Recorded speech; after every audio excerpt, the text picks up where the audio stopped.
ದರ್ಶನ್ಗೂ ಅವ್ರಿಗೂ ಮದುವೆ ಆಗೈತೆ ಅಂತ ಯಾವ್ದು ಹಳಪಟಗಳು ತೋರಿಸ್ತಾರೆ. ನೀವು ಎಂತೆಂಥ ನಾಟಕ ಆಡ್ತಾರೆ ಲೆಕ್ಕ ಕಳಿ.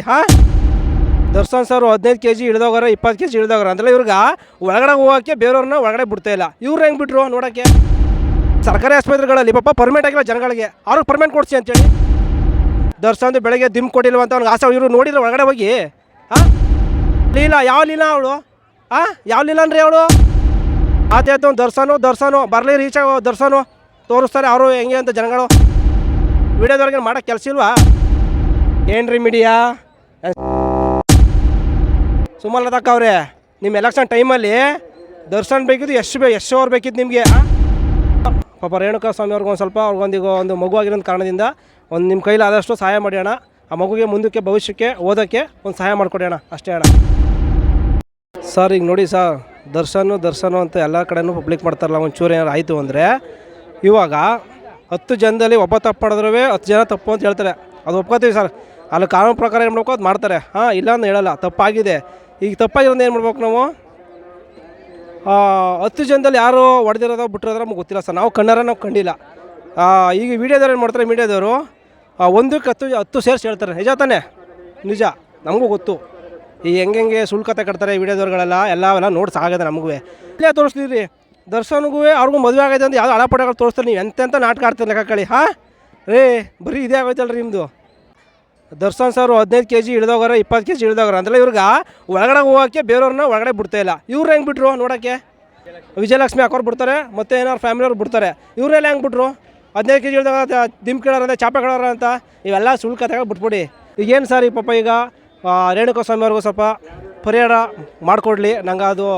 ನನಗೂ ಒಂದು ಬೇಜಾರು. ಅದು ಅವರು ಏನೋ ದರ್ಶನ್ ಸರ್ ಮಾಡ್ಕೊಡ್ತಾರೆ ಒಂದು ನಮಗೂ ಓಪಿದೆ, ಒಳ್ಳೇದು ಮಾಡಿಕೊಡ್ಲಿ.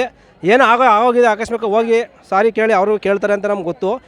ಈ ಮೀಡಿಯಾದವ್ರು ಸುಮ್ಮನೆ ಇರ್ಬೇಕು ಸರ್. ಈಗ ಮೀಡಿಯಾದವ್ರ ಬಗ್ಗೆ ಹೇಳ್ತೀನಿ ಕೇಳಿ ಸರ್, ಏನು ಮಾಡ್ತಾರೆ ಅಂದರೆ ಇವರು ಅಲ್ಲಿ ಸರ್ಕಾರಿ ಆಸ್ಪತ್ರೆಗಳಲ್ಲಿ ಪಾಪ ಪರ್ಮನೆಂಟ್ ಆಗಿಲ್ಲ ಜನಗಳಿಗೆ, ಅವ್ರಿಗೆ ಪರ್ಮನೆಂಟ್ ಕೊಡಿಸಿ ಅಂತೇಳಿ ಉದಾಹರಣೆ ಹೇಳ್ತಾರೆ. ಪರ್ಮನೆಂಟ್ ಕೊಡಿಸ್ಬೇಕು ಫಸ್ಟ್ ಹೋಗಿ. ಮತ್ತು ಗೌರ್ಮೆಂಟ್ ಅಫಿಷಿಯಲ್ಸ್ಗಳು ಇನ್ನೂ ಪಾಪ ಪರ್ಮನೆಂಟ್ ಆಗದೆ ನಿವೃತ್ತಿಲಾಗಿ ಪಾಪ ಸತ್ತೋಗ್ಬಿಡ್ತಾರೆ ಜನಗಳು. ಅವ್ರಿಗೆಲ್ಲ ಪರಿಹಾರ ಕೊಡೋರು ಯಾರು ಹೇಳಿ? ನೀವು ಹೇಳಿ. ಇದನ್ನೆಲ್ಲ ವೀಡಿಯೋದವರು ತೋರಿಸ್ಬೇಕು ಡೈಲಿ. ಅದು ಯಾರ್ದೋ ಮನೆ ಹಾಳಾಯ್ತಂತೆ ಅವ್ರು ತೋರಿಸೋದಂತೆ, ದಿನ ಇವ್ರು ತೋರಿಸೋದಂತೆ, ಇದೇ ಆಯಿತು ಇವ್ರದ್ದು. ಫಸ್ಟು ಹಾಸ್ಪಿಟ್ಲ್ಗಳಲ್ಲಿ ಒಂದೊಂದು ಆಂಬುಲೆನ್ಸ್ ಅವೆ, ಇನ್ನೂ 4 ಆಂಬುಲೆನ್ಸ್ ತರಿಸಿ ಜನಗಳು ಉಪಕಾರ ಆಯ್ತದೆ. ಅದು ಹೋಗ್ಬಿಟ್ಟು ದರ್ಶನ್ದು ಬೆಳಗ್ಗೆ ದಿಮ್ ಕೊಟ್ಟಿಲ್ವ ಅಂತ ಅವ್ನಿಗೆ ಆಸೆ. ಇವರು ನೋಡಿದ್ರೆ ಒಳಗಡೆ ಹೋಗಿ ದರ್ಶನ್ಗೆ ಆಸೆ ಕೊಟ್ಟಿಲ್ಲ, ದಿಮ್ ಕೊಡಿ ನೋಡಿದ್ರೆ ಇವರು ಹೇಳಿ. ಬರೀ ಸುಳ್ಳು ವಿಡಿಯೋದವ್ರೆ. ನಿಮ್ಮ ಬಗ್ಗೆ ನಾವು ಕೆಟ್ಟದಾಗ ಮಾತಾಡ್ತಾ ವಿಡಿಯೋದವ್ರೆ. ನೀವು ಈಗ ಮೈಸೂರಲ್ಲಿ ಒಂದು ಹುಡುಗಿಗೆ ರೇಪ್ ಆಯ್ತಪ್ಪ, ತೋರ್ಸರಿ ಅದನ್ನ. ಹತ್ತು ವರ್ಷ ಆಗಲ್ಲ. ಮತ್ತು ಧರ್ಮಸ್ಥಳದ ಯಾವುದೋ ಒಂದು ಹುಡುಗಿದು ಕೇಸೆಲ್ಲ ಹುಡ್ಕೊಂಡು 10 ವರ್ಷ ಮತ್ತು 24 ಕಡೆ ಎಲ್ಲ ಮುಚ್ಚಾಕ್ಬಿಡ್ತಿದ್ದಾರೆ. ಯಾವ್ದಣ್ಣ ಅದು ಗಂಡೆ ಹೇಳ್ತೀರಿ ಇದಾಗ್ಬಿಟ್ರೆ ಅವ್ರ ಹೆಸರೇಣ? ಗಂಡೆ ಹೇಳ್ತೀವಿ ದಿನ ತೋರಿಸ್ರ ಅವ್ರ ಮನ ಸಂಸಾರ ಇದು ಮಾಡೋಕೆ ಹೋಗಿದ್ರಣ್ಣ. ಲೀಲಾ ಯಾವ ಲೀಲಾ ಅವಳು? ಯಾವ ಲೀಲಾ ಅಂದ್ರೆ ಅವಳು ದಿನ 24 ಗಂಟೆ ನಮ್ಮ ನಂಜನಗೂಡು ಎಲ್ಲ ಕಡೆನೂ ಆಯ್ತಿರ್ತಾವೆ, ಬಂದು ತೋರಿಸೀನಿ. ಫ್ಯಾಕ್ಟ್ರಿಗಳಲ್ಲಿ ಇನ್ನೂ ಜನಗಳಿಗೆ ಇದು ಕೊಟ್ಟಿಲ್ಲ, ಏನು ಹೇಳಿ ಪರ್ಮನೆಂಟ್ ಕೊಟ್ಟಿಲ್ಲ ಪಾಪ ಹುಡುಗರುಗಳಿಗೆ. ಎಲ್ಲ ಬಕೆಟ್ ನನ್ನ ಮಕ್ಕಳು. ಮಾತಾಯ್ತು ದರ್ಶನು ಬರಲಿ ರೀಚ್ ಆಗೋ ದರ್ಶನು ತೋರಿಸ್ತಾರೆ ಅವರು ಹೆಂಗೆ ಅಂತ ಜನಗಳು. ಪಾಪ ಮಾತಾಯ್ತು ಅವ್ರವ್ರಿಗೆ ಹೋಗೋದು. ವೀಡಿಯೋದವ್ರಿಗೆ ಮಾಡೋಕ್ಕೆ ಕೆಲಸ ಇಲ್ವಾ? ಮಾಡಿ ಏನಿ. ಎಷ್ಟೋ ಜನ ನಮ್ಮ ದೇವಸ್ಥಾನಗಳಲ್ಲಿ ಪರ್ಮನೆಂಟ್ ಆಗಿರಿ ಇನ್ನೂ ಕೆಲಸಗಳಿಗೆ ಮಾಡಿ ಏನಿ, ಕೊಡ್ಸೀನಿ. ಅದೆಲ್ಲ ಆಗಲ್ಲ ನಿಮ್ಮ ಕೈಲಿ. 24 ಗಂಟೆ ಅದನ್ನೇ ಹಿಡ್ಕೊಬಿಡಿ. ದಿಮ್ ಕೊಟ್ಟಿಲ್ಲ, ಚಾಪೆ ಕೊಟ್ಟಿಲ್ಲ, ಬರೀ ಇದೇ ಆಗೋಯ್ತು ಡೈಲಾಗು. ಹಾಸ್ಪಿಟ್ಲ್ಗಳಲ್ಲಿ ಬೆಡ್ ಇಲ್ಲದೆ ಒದ್ದಾಡ್ತಾರೆ ರೋಗಿಗಳು, ಆಂಬುಲೆನ್ಸ್ ಇಲ್ಲದೆ ಒದ್ದಾಡ್ತಾರೆ, ಟೈಮ್ ಸಿಗ್ತಾಯಿಲ್ಲ. ನೀವು ಮಾಡಿಸಿ. ಮತ್ತು ದೇವಸ್ಥಾನಗಳಲ್ಲಿ ಪರ್ಮನೆಂಟ್ ಆಗಿರೋ ಜನಗಳ ಕೆಲಸಗಳು ಕೊಡಿಸಿ. ನೀವು ಕೆಲಸ ನಿಯತ ಮಾಡೋರನ್ನ ಫ್ಯಾಕ್ಟ್ರಿಗಳಲ್ಲಿ 10 ದುಡಿಸ್ಕೊಂಡು ನೆಟ್ಗೆ ಅವ್ರಿಗೆ ACP ಸೌಲಭ್ಯಗಳು ಅಂಥ ಫ್ಯಾಕ್ಟ್ರಿಗಳು ಕೊಡಿಸಿ ವೀಡಿಯೋದವ್ರಿಗೆ. ಅವತ್ತು ನಿಮ್ಮ ಬಂದು ನಾನೇ ಹಾಕ್ತೀನಿ. ಅದು ಬಿಟ್ಬಿಟ್ಟು ದಿನ ಪಾಪ ದರ್ಶನ್ ಸರ್ ಬಗ್ಗೆ ಹೇಳೋಕೆ ಹೋಗ್ಬಿಡಿ. ಯಾಕಂದ್ರೆ ನೀವು ಯಾಕೆ ಗೊತ್ತಾ ನೀವು ಹೇಳ್ತಿರೋದು ಹೇಳ ಏನ್ರಿ ಮೀಡಿಯಾ ಅಂತ ಅಂದ್ಬಿಟ್ರೆ ಅದಕ್ಕೆ ನಿಮಗೆ ಉರಿತಾ ಇರೋದು ಕೇಳ್ರಿ. ಎಲ್ಲರೂ ಅಷ್ಟೇ. ನನಗೂ ಯಾರೋ ಒಬ್ಬ ವ್ಯಕ್ತಿ ಏನಂದಾಗೆ ನಮಗೂ ಉರಿತದೆ. ಅದು ಏನೋ ಬಾಯಿ ತಪ್ಪು ಬಂದಿರ್ಬೋದು. ಹಂಗಂದು ಬಿಟ್ಬಿಟ್ಟು ಅದನ್ನೇ ಆಗ ರುಬ್ಬೇಡಿ.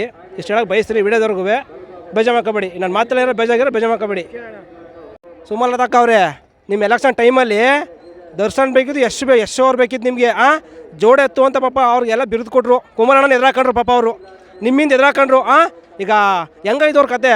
ಒಂದು ದರ್ಶನ್ ಅವ್ರ ಒಂಚೂರು ಮಾತಾಡ್ತಾರೆ, ನೀವು ಹೋಗಿ ಏನೋ ಎತ್ತ ಅಂದ್ಬಿಟ್ಟು ನೋಡಿ ಅಣ್ಣ. ದರ್ಶನ ಅಣ್ಣ, ಇನ್ನೂ ಯಾರಿಗೋಸ್ಕರ ರಾಜಕೀಯಕ್ಕೆ ಹೋಗಬೇಡಿ. ನೀವು ನಿಮ್ಮ ಮನೆಯವ್ರಿಗೋಸ್ಕರ ಮಾಡಿ ರಾಜಕೀಯನ, ನಿಮ್ಮ ಅಭಿಮಾನಿಗಳಿಗೋಸ್ಕರ ಮಾಡಿ ರಾಜಕೀಯನ. ಡೆವಿಲು ಚಿಂದಿಯಾಗಿ ಓಡ್ತದೆ, ಇಲ್ಲ ಅಂತ ಹೇಳಲ್ಲ. ಅಭಿಮಾನಿಗಳೇ ಅವರು ಮೀಡಿಯಾದವರು ನ್ಯೂಸ್ ಮಾಡಲಿ ಬಿಡಲಿ, ಗೊತ್ತು ಜನಗಳಿಗೆ ಎಷ್ಟೇ ರಿಲೀಸ್ ಆಯ್ತದಂತೆ. ಕಿತ್ತಾಗ ಓಡೇ ಹೋಯ್ತದೆ. 100ಕ್ಕೆ 100 ಬೇಕಾದ್ರೆ ಚಾಲೆಂಜ್ ಇದು. ಬಾಕ್ಸ್ ಆಫೀಸ್ ಚಿಂದಿ ಉಡಾಯಿಸ್ತಾರೆ. ದರ್ಶನ ಅಣ್ಣ ಒಳ್ಳೇದಾಗಲಿ, ನಿಮ್ಮ ಆರೋಗ್ಯದ ಕಡೆ ಜೋಪಾನ ಅಣ್ಣ, ಎಲ್ರಿಗೂ ಒಳ್ಳೇದು ಮಾಡಿ. ಅದು ನನ್ನಿಂದ ಏನಪ್ಪ ಅಂದ್ರೆ ಅಣ್ಣ, ಏನೋ ಪಾಪ ರೇಣುಕಾ ಸ್ವಾಮಿ ಅವ್ರಿಗೊಂದು ಸ್ವಲ್ಪ ಒಂದು ಮಗು ಆಗಿರೋ ಕಾರಣದಿಂದ ಒಂದು ನಿಮ್ಮ ಕೈಲಾದಷ್ಟು ಸಹಾಯ ಮಾಡಿ ಅಣ್ಣ. ಆ ಮಗುಗೆ ಮುಂದಕ್ಕೆ ಭವಿಷ್ಯಕ್ಕೆ ಓದೋಕ್ಕೆ ಒಂದು ಸಹಾಯ ಮಾಡಿಕೊಡಿ ಅಣ್ಣ, ಅಷ್ಟೇ ಅಣ್ಣ.